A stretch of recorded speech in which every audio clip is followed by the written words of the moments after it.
31 और 32वें काव्य का उच्चारण कर लेते हैं।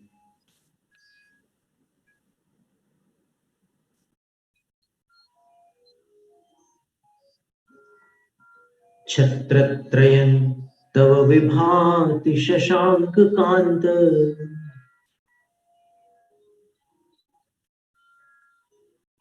मुच्चैः स्थितं स्थगित भानुकर प्रतापम्।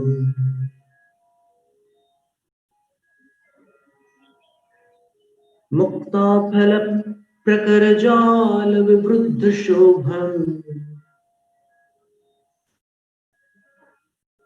प्रख्यापयत् त्रिजगतः परमेश्वरत्वम्। गंभीरताररवपूरित दिग्विभागस्, त्रैलोक्यलोक शुभ संगम भूति दक्ष।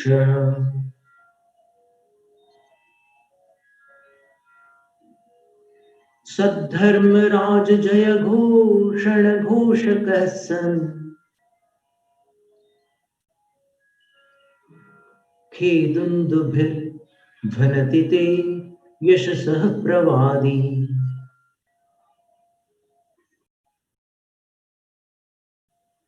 अब 33वां काव्य है सुर पुष्प वृष्टि।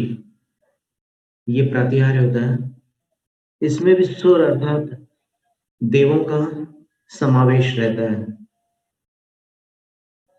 मंदार सुंदर नमेरु सुपारिजात, एकदम सरल उच्चारण।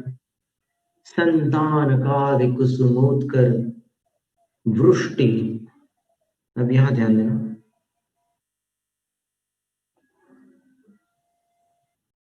संतान कादि कुसुमोत्कर वृष्टि रुद्घा।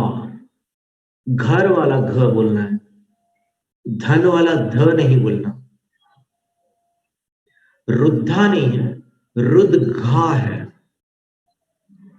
संतान कादि कुसुमोत्कर वृष्टि रुद्घा, ऐसा पढ़ना होगा। गंधोद बिंदु शुभ मंद मरुत प्रपाता, दिव्या दिवह पतति ते वचसांततिर्वा। वचसांततिर्वा हम गा के बताते हैं।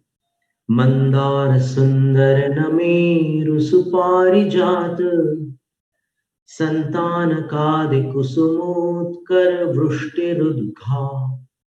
वृष्टि, वृष्टि बोलते हो लेकिन यहां पर वृष्टि बोलना होगा। प्राकृत भाषा में वुट्ठी शब्द होता है। संतान संतान कादि कुसुमोत्कर वृष्टि रुद्घा, मंदार सुंदर नमेरु सुपारिजात, संतान कादि कुसुमोत्कर वृष्टि रुद्घा।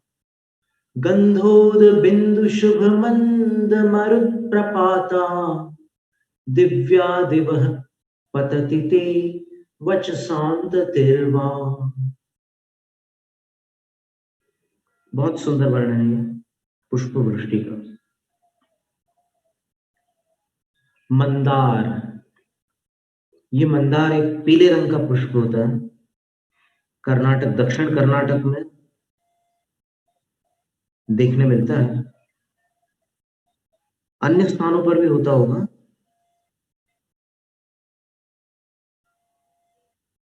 और पीले रंग के पुष्प के बीच में एक काले रंग का गोल निशान होता है,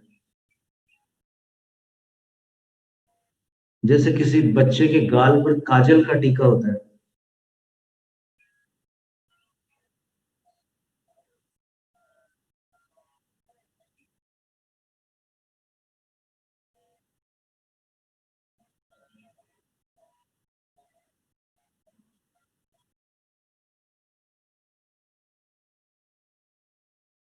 एक तो मदार पुष्प होता है, आप जानते होंगे, जिसको श्वेतार्क कहते हैं, सफेद अकौवा।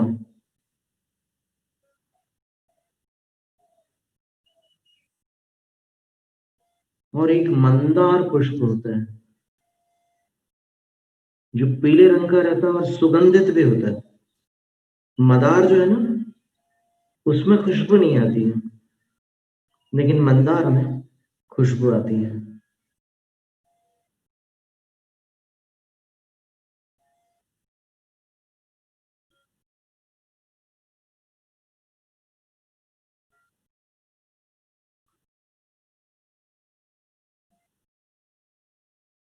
तो वो बीच में काले निशान वाला मंदार हम देख रहे हैं।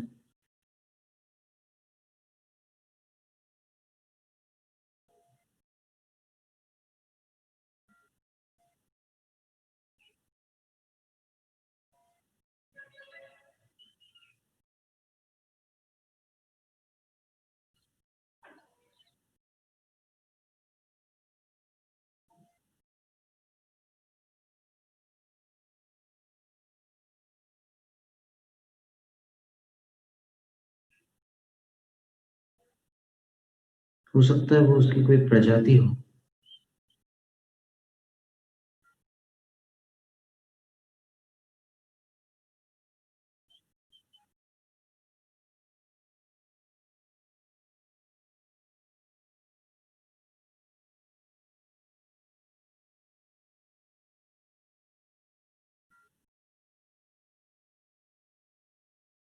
तो ये सुरलोक में अर्थात देवों के स्वर्ग लोक में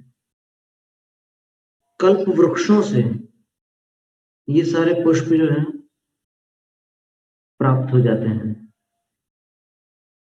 तो मंदार पुष्प जो होता है पीले रंग का पुष्प होता है, सुगंधित पुष्प होता है। तो उसकी अन्य प्रजातियां भी हो सकती हैं।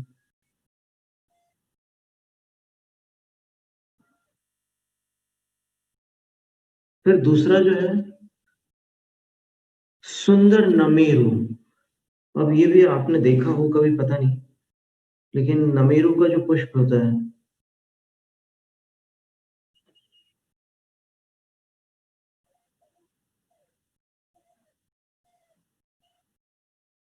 इसका अपन ने पाठ किया कि नहीं किया?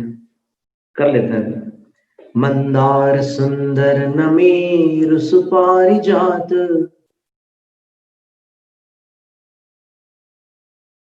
संतान कादि कुसुमोत्कर वृष्टि रुद्घा,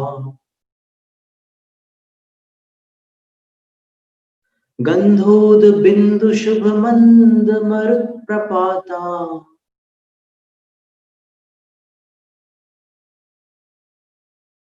दिव्या दिव पतति ते वच शांत तिर्वा।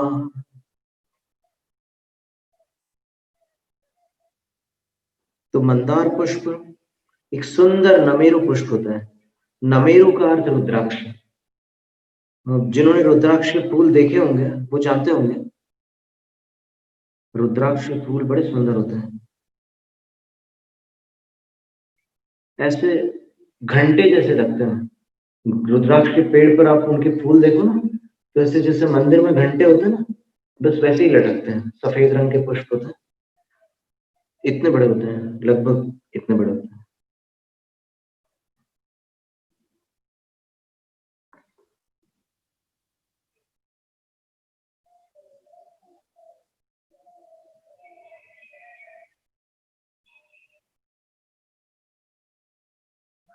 छोटी छोटी घंटियों जैसे दिखते हैं।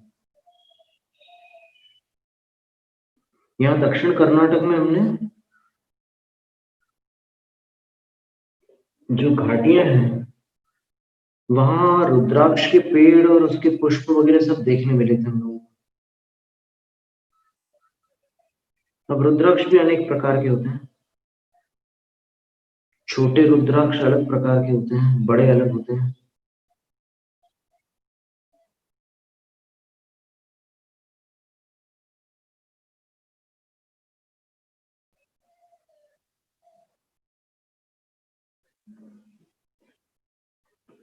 ये एक ऐसा थोड़ा धुंधला सा चित्र है, रुद्राक्ष के फूल है।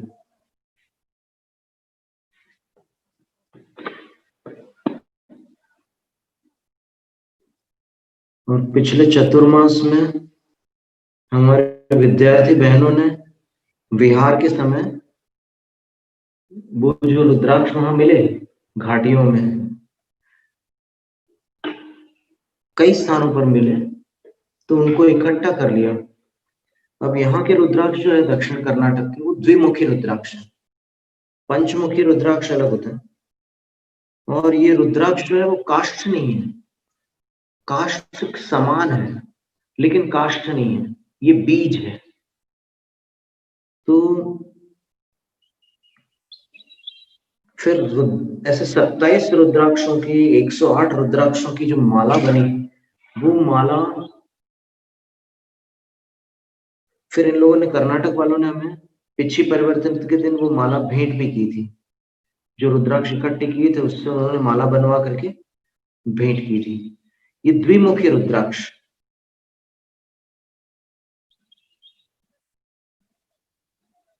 ये आध्यात्मिक साधना के लिए उपयोगी होता है ऐसा बताते हैं, और गर्भ रक्षा के लिए भी उपयोगी होता है ऐसा बताते हैं।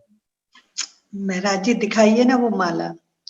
माला दिखाने के लिए हमें यहाँ से उठना पड़ेगा, यहाँ सामने तो रखी है माला। वैसे पहले मैं भी कलेक्ट करती थी रुद्राक्ष, मेरे पास भी थे बहुत, पंचमेरु और ये सब। नहीं, यहाँ तो बहुत ही अद्भुत, मतलब दक्षिण कर्नाटक के रुद्राक्ष जो है, तो पंचमुखी रुद्राक्ष से बोलते हैं कि एक्सीडेंट्स नहीं होते हैं पंचमुखी रुद्राक्ष धारण करने से। और ये द्विमुखी रुद्राक्ष धारण करने से गर्भ रक्षा होती है, एक तो गृहस्थों की अपेक्षा, और साधुओं के लिए आध्यात्मिक लाभ के लिए, मतलब मन शांत हो जाता है एकदम। जो मन की चंचलता है वो इसकी माला से शांत होती है। ऐसा निमित्त नैमित्तिक संबंध है, हम बताते हैं अभी थोड़ी देर बाद। महाराज जी जो वो जो विटाले है ना माइंड वैली और सीक्रेट के, वो बैंकरप्ट हो गए थे, और वो ये रुद्राक्ष और मिरर टेक्नोलॉजी से आप कितनी 8 की वर्ल्ड की बेस्ट कार उनके पास है आप। और वो एस्टर डिवाइन भी जो भक्तांबर के श्लोक गाई, वो हमेशा इतने महंगे रुद्राक्ष पहनती, बोलती you know how much I spent $21,000 for this, ऐसे बोलती। हाँ वो तो ठीक है।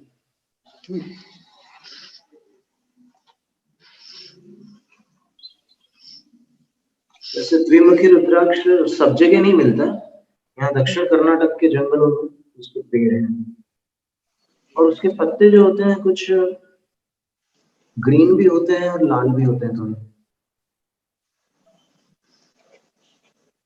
और पेड़ अच्छा बड़ा पेड़ होता है, और रुद्राक्ष की साइज भी अच्छी होती है। कुछ किसी पेड़ में छोटे भी रुद्राक्ष निकल आते हैं, किसी में बड़े भी निकलते हैं। दोनों प्रकार के रुद्राक्ष बहनों ने संग्रहित किए थे, और फिर 27 दानों की माला बनाकर कार्कट चतुर्मास में हमें पिछी परिवर्तन पर वहां की श्राविकों ने भेंट की थी। हम बताते हैं अभी आपको। रुद्राक्ष के फल भी बड़े सुंदर होते हैं। ये फल, जैसे ये नीले रंग के फल दिखा रहे हैं इसमें, ये गोल रुद्राक्ष के फल है, और दूसरे रुद्राक्ष के फल भी अलग होते हैं। बंदर लोग उसको खाते रहते हैं, हमने देखा हुआ है। और बस अभी दिखाते हैं थोड़ी देर।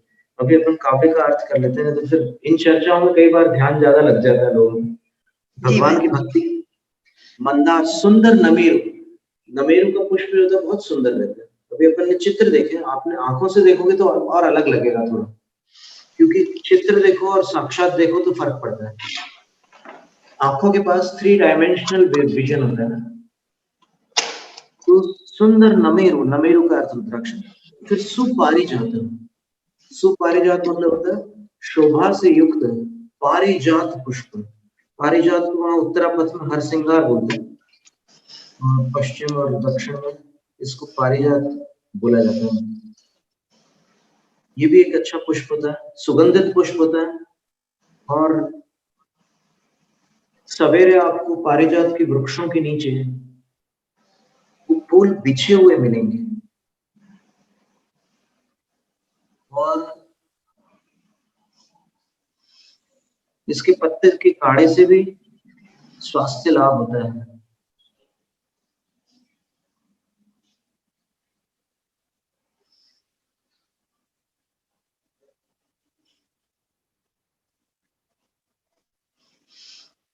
देखिए पारिजात पुष्प आपने तो देखा ही होगा, ये कई बगीचों में मिलता है। उसके डंठल से वो चावल रंगने के लिए वो बनाया जाता है।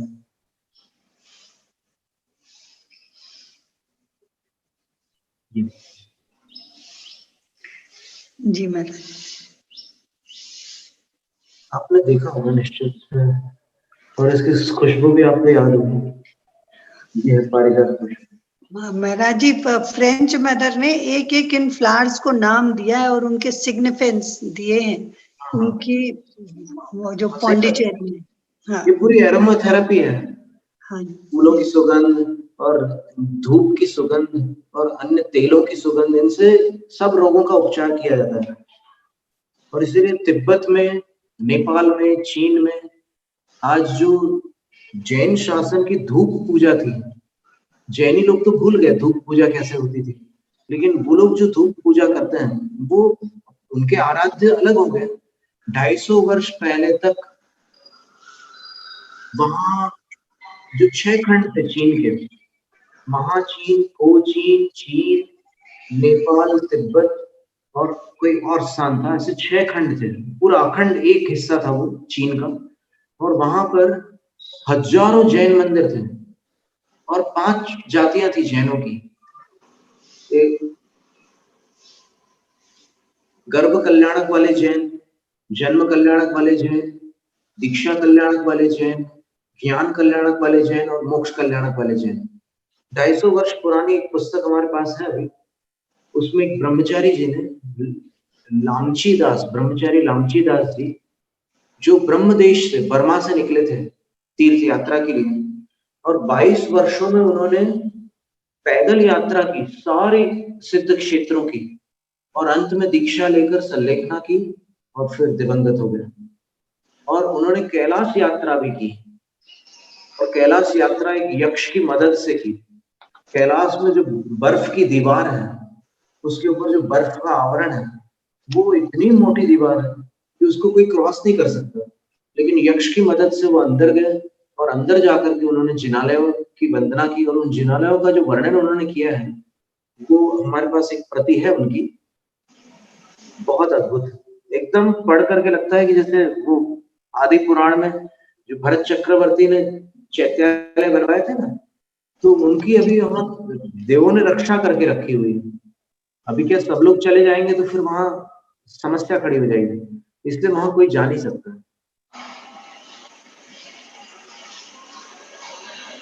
तो वहां पर हजारों मंदिर थे चीन में। वो बोलते हैं कि एक नदी के किनारे कितने सारे मंदिर, सब मंदिरों का वर्णन करके फिर उन्होंने वो 18 पेज की पूरी उनके खुद लिखी हुई पुस्तक है। 18 पेज में उन्होंने अपनी पूरी बनाई। महाराज जी, अभी मैं चैंग माई गई थी, वहां पे पता है पन्ने की इतनी बड़ी बड़ी मूर्तियां थी पार्श्वनाथ भगवान की, बना था वो बुद्धिस्ट मंदिर पर पूरी पार्श्वनाथ भगवान की मूर्ति थी, और उन्होंने बताया ऐसे लेके आए थे उनको, जो वो चिटाई जैसी बोट रहती ना उस पे लाए थे, और पूरी पार्श्वनाथ भगवान। वहां पर कैलाश मानसरोवर में एक यांगटा गुफा है, यांगटा, वहां पर एक बहुत बड़ा चरण है आदिनाथ भगवान का, और दूसरा चरण जो है वो बीजिंग में चाइनीज गवर्नमेंट ले गई है। और फिर वहां जाकर के एक एडवोकेट ने, यहाँ महाराष्ट्र के एडवोकेट थे, आचार्य शांति सागर महाराज जी के भक्त थे, उनका नाम था श्रीयुत कांतिलाल शाह। उन्होंने वहां गवर्नमेंट में रिकॉर्ड में ये सारी बातें उन्होंने ऐड करवाई कि ये जैनिज्म के प्रथम तीर्थंकर के चरण है। तो एक चरण बीजिंग में रखा है और एक चरण यांगटा गुफा कैलाश मानसरोवर पर है, वो भगवान की निर्वाण भूमि है। अष्टापद भी बोलते हैं उसको। अष्टापद का अर्थ होता है गोल्ड, और अष्टापद जो है, अगर आप दूर से कैलाश पर्वत को देखो तो फिर ऐसे 8 सीढ़ियां जैसी दिखती हैं। एक ऐसा एंगल आता है कि जहां से ऐसा लगता है कि जैसे 8 सीढ़ियां हैं और उसकी शिखर तक जा रही है। तो बहुत अद्भुत है, चारों तरफ उसके खाई भी है, वो भी आप देख सकते हैं। फिर ऐसे वायु के कुछ सुरक्षा कवच भी है वहां पर। 3 ऐसे अवरोध है जहां जिनको पार करना संभव नहीं है, इसलिए कैलाश यात्रा बहुत कठिन होती है।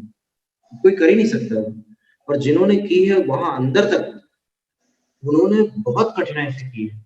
ब्रह्मचारी लामची दास जी का ही नाम मिलता है अंतिम, कि जो अंदर तक गए हैं, बाकी कोई अंदर तक नहीं जा पाया।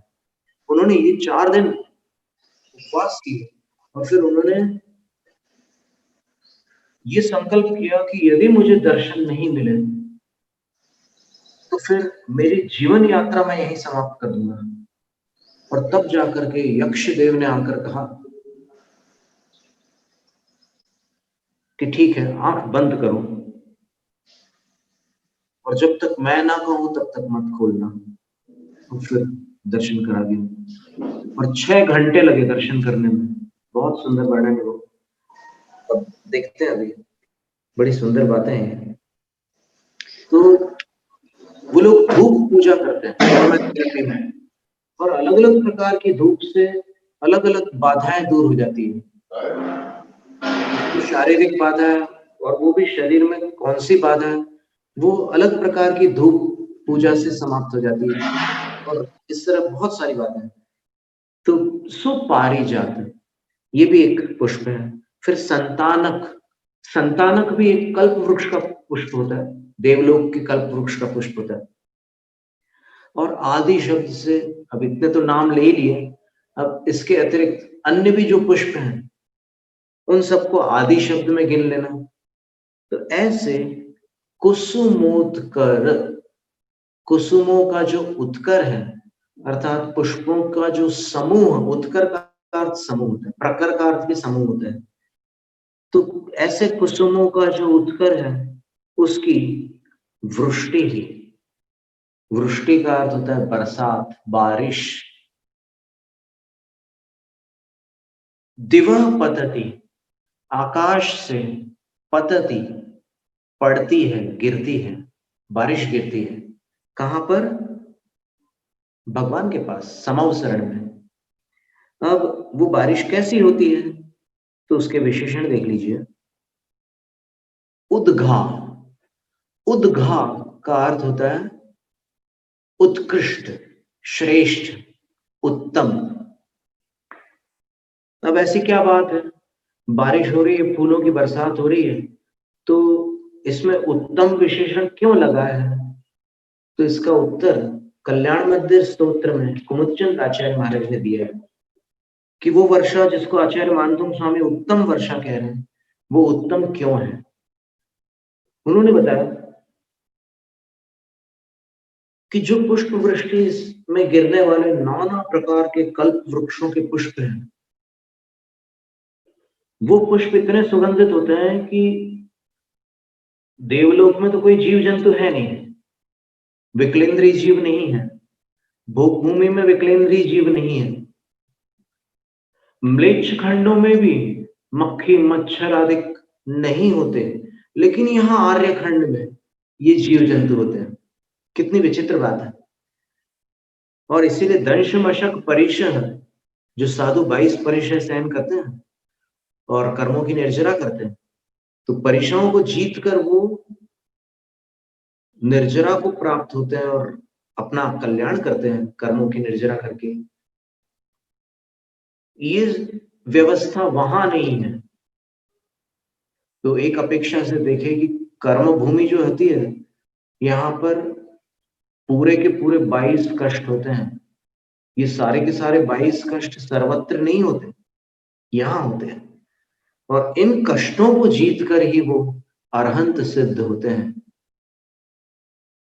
जैन मार्ग सुविधा भोगियों का मार्ग नहीं है, और सुविधा भोगी कभी अध्यात्म के पात्र नहीं होते। अध्यात्म को समझ लेना चारों गतियों में संभव है, क्योंकि सर्वत्र सम्यक दृष्टि पाए जाते हैं, लेकिन अध्यात्म को पाना त्याग की अपेक्षा रखता है। अध्यात्म का अर्थ क्या है? तो बोलते पर द्रव्य निरवलंबत्वेन निज शुद्धात्मनि विशुद्ध गुणाधार भूते अनुष्ठान अध्यात्म।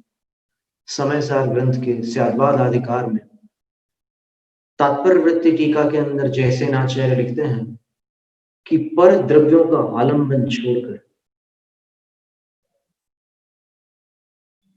अपने शुद्ध स्वरूप में अर्थात अपने वितराग भाव में, जो कि विशुद्ध गुणाधार भूते, पवित्र गुणों का आधार है, उसमें अनुष्ठान करना, उसमें तन्मय होना, उसमें ध्यानस्थ होने का नाम अध्यात्म है। और इसके लिए बड़ी शक्ति अपेक्षित है, क्योंकि ध्यान की 5 पात्रताएं तत्वानुशासन ग्रंथ में बृहद द्रव्य संग्रह की टीका में आचार्यों ने प्रस्तुत की है। 5 पात्रताओं के बिना संवर निर्जरा कारक ध्यान संभव नहीं है। अपन जो शनिवार रविवार को जो कुछ करते हैं, वो व्रतियों के लिए तो निर्जरा का कारण बन सकता है, लेकिन जो अविरत है उनके लिए पुण्य संचय का कारण मात्र होगा। जो व्रती है उनके लिए सातिशय पुण्य के साथ निर्जरा का भी कारण होगा। सम्यक दर्शन साथ में होना अनिवार्य है। तो कुछ शर्तें हैं ध्यान के लिए, जो आत्म कल्याण के लिए जो ध्यान किया जा रहा है उसमें कुछ शर्तें होती है। वो कौन सा श्लोक है आप जानना चाहेंगे तो पढ़ के सुनाते हैं हम आपको। वैसे ही स्मृति में है, वैराग्यम तत्व विज्ञानम नैर्ग्रंथ्यम समचित्तता परीशः जयश्चेति पंचैते ध्यान हेतवः। ये 5 ध्यान में कारण होते हैं, हेतु होते हैं। सबसे पहला है वैराग्य। वैराग्य न हो तो जिसके प्रति राग होगा वो कहीं ना कहीं से अपने ध्यान में देर सवेर आ ही जाएगा।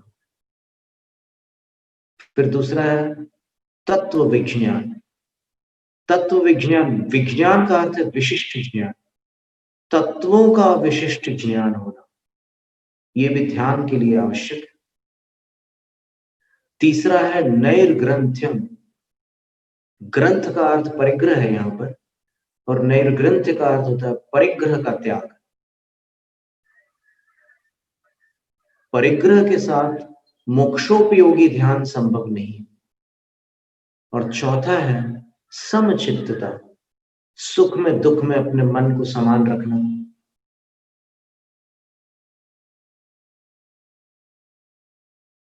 निंदा प्रशंसा में अपने मन को समान रखना।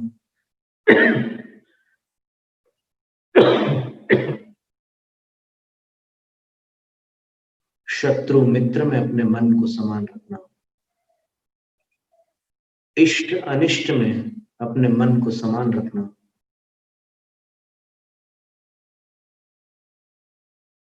जीवन मरण में भी अपने मन को समान रखना। बहुत बड़ी बात है समचित्तता। एक प्रकार से इसी का नाम शुद्धोपयोग है। और अंतिम शर्त जो दी है ध्यान के लिए वो है परीशः जयः। कष्टों पर विजय प्राप्त कर लेना। आप ध्यान करने बैठे, एक मच्छर काटता है, ध्यान भंग हो जाता है, तो उस कष्ट पर विजय प्राप्त करना भी ध्यान के लिए आवश्यक है। जो ध्यान भंग हो जाए वो ध्यान ध्यान कैसा? मन की भिन्न भिन्न अवस्थाएं होती है।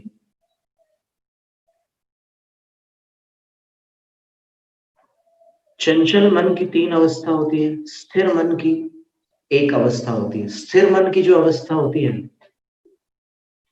आचार्य कुंद स्वामी ने झाण झैड़ पाहुड़ ग्रंथ लिखा है। उस ग्रंथ के अंदर एक गाथा आती है। उस गाथा में आचार्य कहते हैं, जम थिर मज्ज वसाणम झाणम। जो अपने मन की परिणति है, मन की जो प्रवृत्ति है वो स्थिर हो जाए, उसका नाम ध्यान है। और जब चलंतयम चित्तम, और जो चंचल चित्त है तो उसकी 3 प्रवृत्तियां होती हैं।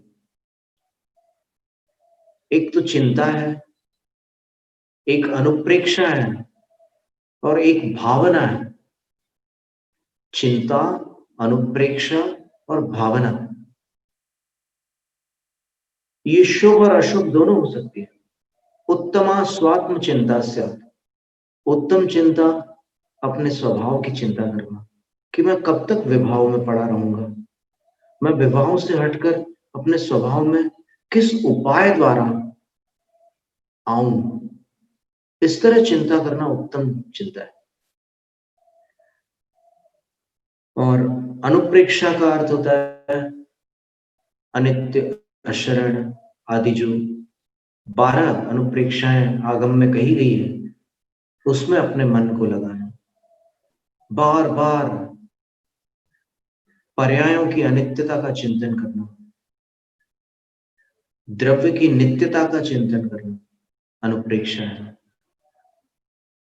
अशरण, संसार आदि, एकत्व, अन्यत्व, अशुचित्व आदि 12 अनुप्रेक्षाएं हैं।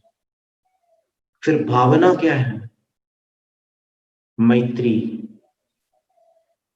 सब जीवों का भला हो। बड़ी बात है ये।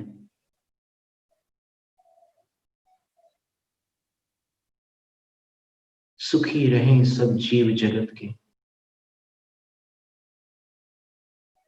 मैत्री भावना। फिर जो मोक्ष प्राप्ति के योग्य मोक्ष प्राप्ति के योग्य गुणों को जिन्होंने प्राप्त किया, उनके प्रति प्रमोद भाव। प्रमोद का अर्थ होता है हर्ष, प्रसन्नता। मोक्ष मार्गियों को देखकर प्रसन्न हो जाना, ये भावना है।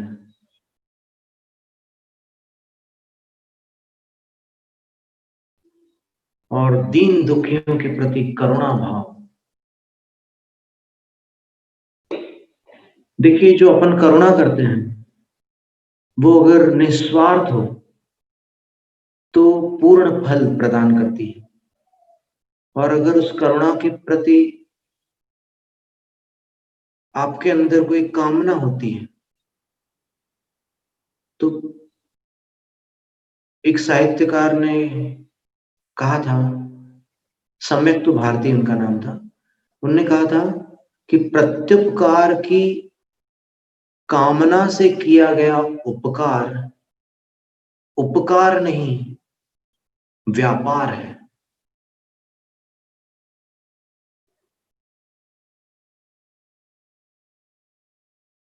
तो जो करुणा के पात्र है उनका उपकार करना, ये भी एक भावना है। ऐसा नहीं है कि भावना क्रिया रहित हो, ये सक्रिय करुणा है। निष्क्रिय करुणा भी होती है। कभी किसी को देखकर इतनी बस आवाज अपने मुंह से निकल आती है और अपन अपना काम करते हैं, उसको उसके दुख में छोड़कर चले जाते हैं कि भाई कर्म का उदय है, कौन क्या कर सकता है। ऐसे बहाने बना करके अपन वहां से हट जाते हैं, या अपनी व्यस्तता का कोई ऐसा निमित्त बन जाता है कि अपन कुछ कर नहीं पाते। जब तक क्षमता है तब तक भलाई करते रहना करुणा है। दुखियों के दुख को दूर करने से, लिंडा गुडमैन ने लिखा है स्टार साइंस में, एक कर्म नाम का चैप्टर उसने लिखा है। उसका कहना था कि आप हीलिंग करते हो, आप खुद भी हीली हो, अर्थात आपको खुद भी उपचार की आवश्यकता है, सभी को आवश्यकता है। तो आपको जो व्याधि है उसको आप कर्म का रहस्य समझ करके ठीक कर सकते हो। उसने एक उपाय बताया, Linda Goodman, the goddess of astrology, ज्योतिर्विद्या की देवी माना जाता था उनको। और वो एकांतवास करती थी, पहाड़ के ऊपर रहती थी अकेली, कोलोराडो की पहाड़ी पर वो अकेली 10,000 फुट ऊपर रहती थी और वो अपनी साधना करते रहती थी। उसको साधना से प्रेम था।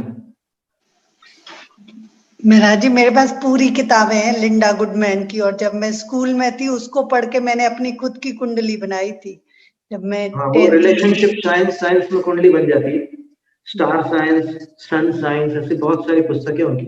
तो हम जो बताना चाह रहे थे वो ये था कि उन्होंने एक उपाय बताया कि अगर आपको कोई तकलीफ है और आप सहन नहीं कर पा रहे हैं तो आप एक उपाय करो। उपदेश देना सरल है, उपाय बताना कठिन होता है। तो उपाय करने के लिए उन्होंने ये कहा कि आप जैसी तकलीफ जिसको भी हो उसकी 3 महीने सेवा करो बोले। और उसने ये प्रयोग किया और सर्वेक्षण किया, तो उसने जितने लोगों को कहा और जितने लोगों ने उनकी बात मानी वो 3 महीने में स्वस्थ हो गए। किसी को कैंसर है, वो कैंसर पेशेंट्स की मदद करने लग जाए तो 3 महीने में उसके कर्मों में अंतर पड़ जाता है। बंधे संका मिज्जरी एक सिद्धांत है जैन कर्म सिद्धांत में। गोमटसार ग्रंथ में नेमिचंद सिद्धांत चक्रवर्ती लिखते हैं कि आप अगर साता का बंध करोगे तो असाता साता में बदल जाएगी। ध्यान से सुनना। और सरल शब्दों में, आप अगर पुण्य का संचय करोगे तो आपके भीतर जो पाप पहले का भरा हुआ है वो परिवर्तित होकर पुण्य के रूप में रूपांतरित हो जाएगा। बंधे संका मिज्जति, शर्त यह है कि आप दुख में दुखी मत हो। दुख में अगर आप पुण्य संचय के योग्य अपने भाव करोगे, शुभ भाव करोगे, तो फिर आपका जो बंधा हुआ पाप है पुराना वो भी पुण्य के रूप में परिवर्तित हो जाएगा। और लिंडा गुडमैन ने प्रैक्टिकल बात कही है। अपन कर्म सिद्धांत में थ्योरेटिकल बात बहुत व्यवस्थित ढंग से आचार्यों ने कर्म सिद्धांत को प्रस्तुत किया है, कोई कल्पना नहीं कर सकता। इतना सिस्टमैटिक, इतना ऑर्गेनाइज्ड और इतना वेल क्लासिफाइड वर्णन आपको कहीं नहीं मिल सकता। वर्गीकरण में जैनाचार्यों का कोई मुकाबला नहीं, इतना सुंदर वर्गीकरण किया। ऐसे चार्ट्स बने हुए हैं, टेबल्स बने हुए हैं जिसको संदृष्टियां कहते हैं कि आप आश्चर्यचकित हो जाओ। ऐसा वर्णन किया उन्होंने, जीव सिद्धांत का भी कर्म सिद्धांत का भी, तो उससे ठीक हो जाता है। तो ये जो पुष्प वृष्टि हो रही है वो उत्तम क्यों है? आचार्य कुलचंद स्वामी कहते हैं कि भगवान के समोसरण में जो पुष्प वृष्टि हो रही है, ऊपर देवों के विमान है आकाश में, और उन विमानों में कल्प वृक्षों के पुष्प भरे पड़े हैं, और वो ऐसे पुष्प वृष्टि कर रहे हैं। और वो पुष्प जो है कैसे आ रहे हैं? गंधोद बिंदु शुभ मंद मरुद प्रपाता, सुगंधित उद बिंदु, यानी उद बिंदु का अर्थ होता है जल कण। सुगंधित जल कणों के साथ रूप अब शुभ मंद मरुद प्रपात।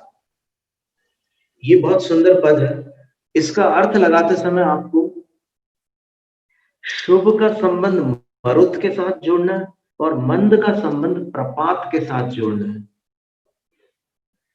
शुभ मरुत का अर्थ होता है ऐसी प्रशस्त वायु होती है वहां समोसरण में, वायु का ऐसा प्रवाह और ऐसा दबाव रहता है वहां पर कि वो फूल तुरंत नीचे नहीं गिर सकते, वो धीमे धीमे आएंगे, और धीमे धीमे आएंगे तो मंद प्रपात होगा। ऐसे धीमे से आकर के वो पुष्प नीचे गिरेंगे, और नीचे गिरेंगे तो कल्याण मंदिर स्तोत्र में बताया कि एक भी फूल उल्टा नहीं गिरता। आपने देखा होगा कि शादियों में जब दूल्हे के ऊपर फूल बरसाए जाते हैं तो फिर कई फूल तो ऐसे उल्टे सीधे गिर जाते हैं, आड़े टेढ़े गिरते हैं, लेकिन यहाँ सारे के सारे फूल ऊर्ध्वमुखी होकर के गिरते हैं। उसकी जो गांठ होती है नीचे की, वो नीचे ही रहती है, वो कभी ऐसे उल्टा नहीं गिरता पुष्प, गांठें नीचे चली जाती है। तो उसमें आचार्य महाराज ने उत्प्रेक्षा की है कि हे भगवान, जो आप आपके चरणों में नतमस्तक होगा, जो आपके चरणों में गिरेगा, बहुत सुंदर बात कह रहे हैं, जो आपके चरणों में गिरेगा उसकी आत्मा ऊर्ध्वमुखी होगी, अर्थात वो उत्तम गति को प्राप्त होगा और उसकी गांठें नीचे जाएंगी। कौन सी गांठें?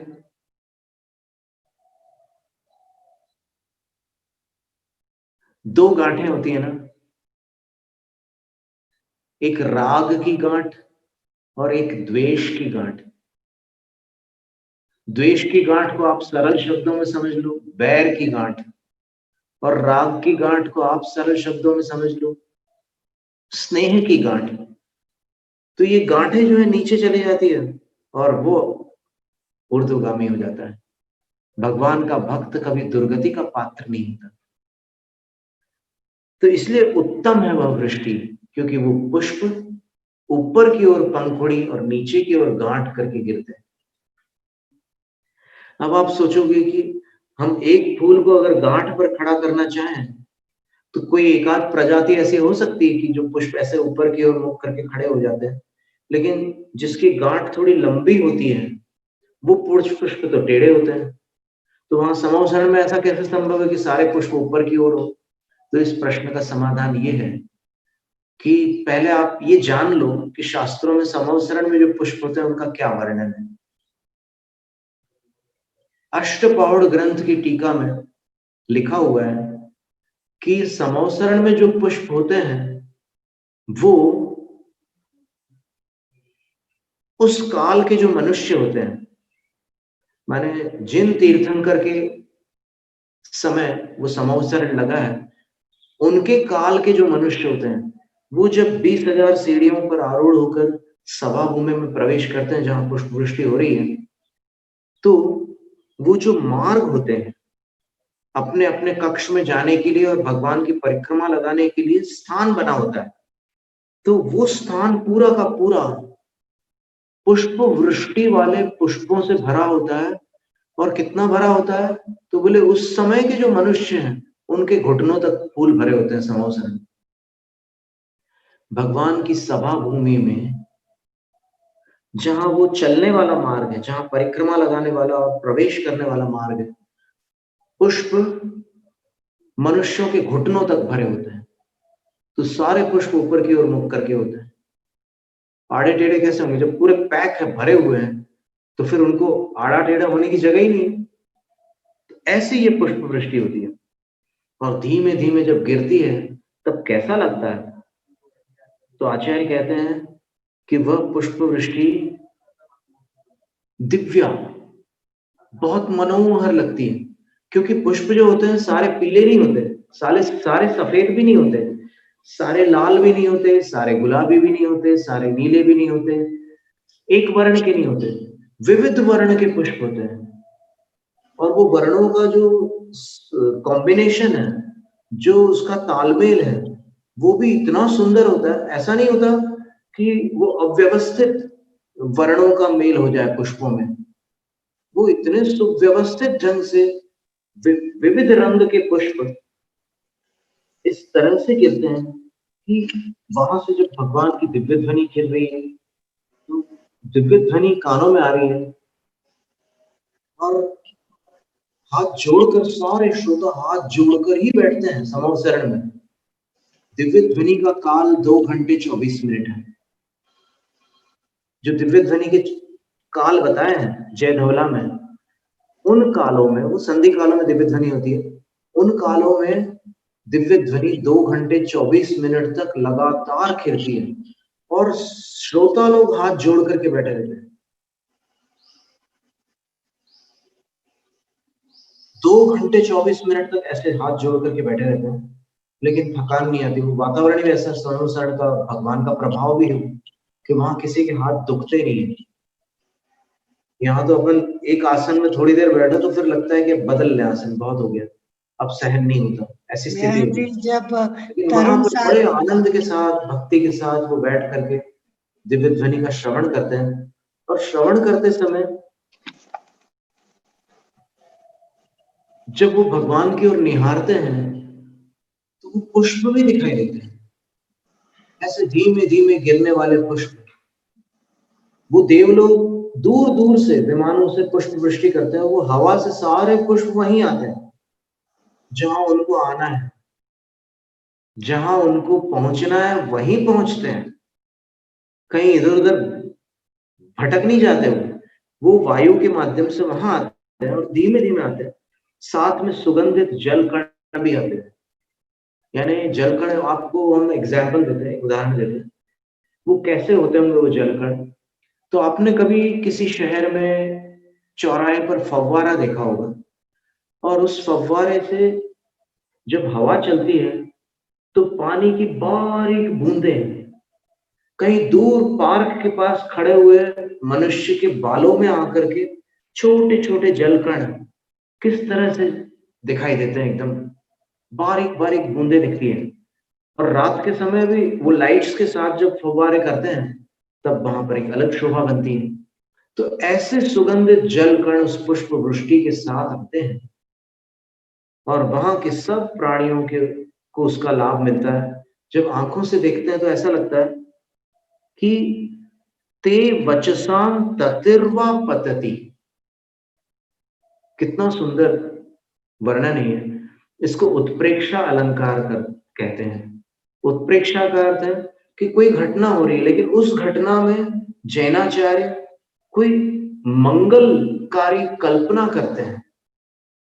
गिर तो रहे हैं पुष्प, लेकिन आचार्य क्या कह रहे हैं कि ऐसा लगता है कि जैसे मानो आपकी वाणी ही, आपके वचनों की तति अर्थात पंक्तियां, आपके वचनों की पंक्ति ही फूल बन करके बरस रही। आपके वचन इतने मधुर, इतने कल्याणकारी, इतने हितकारी हैं, तो आंखें खोलकर देखते हैं और पुष्प वृष्टि जब दिखती है तो आपके वचन तो कर्ण गोचर है, लेकिन पुष्प वृष्टि को देख करके ऐसा लगता है कि वो बिल्कुल उस रिदम में पुष्प वृष्टि हो रही है, उस तालमेल के साथ पुष्प वृष्टि हो रही है कि उन पुष्पों को देखकर ऐसा लगता है कि भगवान के वचन ही फूलों के रूप में बरस रहे हैं।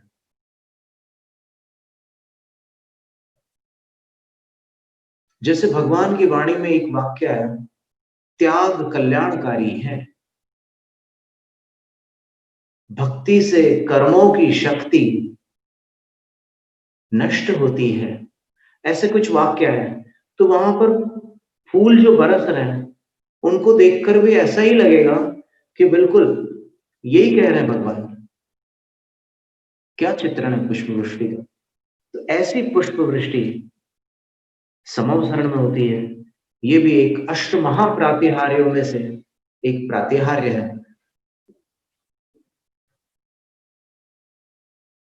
प्रातिहार्य वैभव है भगवान का, तो ये अष्ट महावैभव है।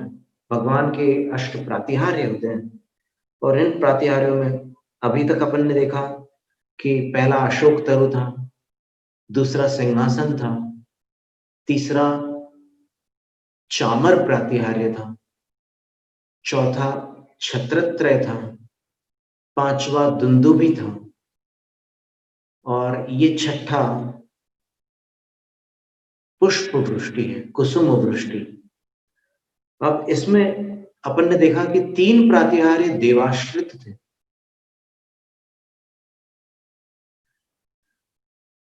चंवर जो थे उसमें 128 संख्या थी, देव और देवियों के मिला करके 128 संख्या थी। इधर 32 युगल थे बाईं ओर, और दाहिनी ओर भी 32 युगल थे। तो 32 युगल का अर्थ 64, और दोनों तरफ 64 होने से 128 थे। फिर पुष्प वृष्टि में तो कोई गिनती नहीं है, वहां आकाश में जितने भी विमान है देवों के पुष्प वृष्टि करने वाले, वो सब उसमें सम्मिलित हैं। और एक एक विमान में देवों का पूरा परिकर है, परिवार है। और देवों के परिवार में जैसे इंद्र का परिवार होता है, तो इंद्र के परिवार में देवों के जो और भेद हैं, सामानिक, त्रयस्त्रिंश, लोकपाल आदि, वो भी होते हैं। और उनकी देवांगनाएं भी देव परिवार में गिनी जाती है। जो देवियां होती है वो भी देव परिवार में गिनी जाती है, नियोगिनी देवियां कहते हैं उनको। और तिलोई पंडित ग्रंथ में लिखा है कि लौकांतिक देवों के पास महिलाणम परिवारा नत्थी, महिलाओं का परिवार नहीं होता।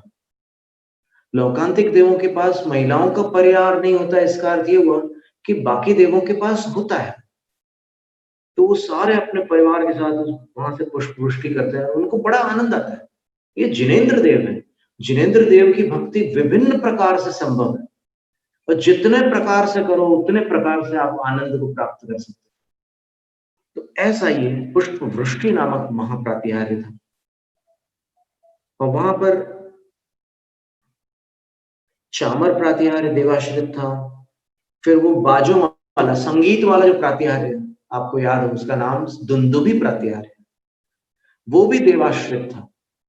जितने संगीत विशारद देव हैं वो सब उसमें सम्मिलित होते हैं, और उसके साथ फिर इंद्र यहाँ से स्तोत्र पढ़ता है, वहां पर बाजे गाजे होते रहते हैं, और नगाड़े तो बजते ही रहते हैं हमेशा। आचार्य कुमुदचंद्र स्वामी ने लिखा है कि नगाड़े बजते हैं, और नगाड़ों की आवाज दूर दूर के भक्तों को जागृत करते, उठो उठो, मोक्ष की यात्रा निकल रही है। और संगपति तीर्थंकर भगवान है, चलो अवसर व्यर्थ न जाने दो, आ जाओ आ जाओ, प्रमाद छोड़ो। ये नगाड़े इस तरह से सबको जगाते हैं, और ये पुष्प वृष्टि जो है उसको तो देखकर ऐसा लगता है कि भगवान की दिव्य ध्वनि जो कानों में आ रही है, आंखों से वो पुष्प बंद करके खिलती हुई दिखती है। अब इसका पद्यानुवाद देख लेते हैं।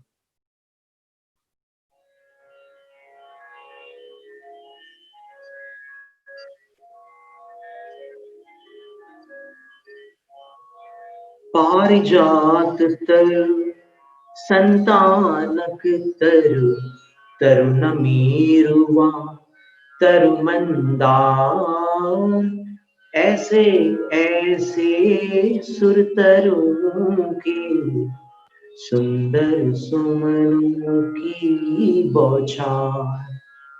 मंद पवन युत सुरभित जल कण, सहित गगन से गिरे फुहार।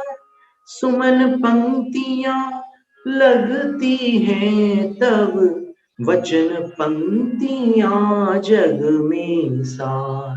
जय जय आदिश्वर स्वामी, घट घट के अंतर्यामी। जय जय आदिश्वर स्वामी, शिवपथ गामी जगनामी। उदक चंदन तंडुल पुष्प कैश, चरु सुदीप सुधूप फलार्घ्य कैः। धवल मंगल गान रवाकुले, वृषभ देव जिनेन्द्र महं यजे। ओम ह्रीं सुर पुष्प वृष्टि प्रातिहार्य मंडिताय, प्रथम तीर्थ कृते मानतुंगाचार्य देव संस्तुताय, श्री वृषभ जिनेन्द्राय अनर्घ्य पद प्राप्तये अर्घ्यं निर्वपामीति स्वाहा।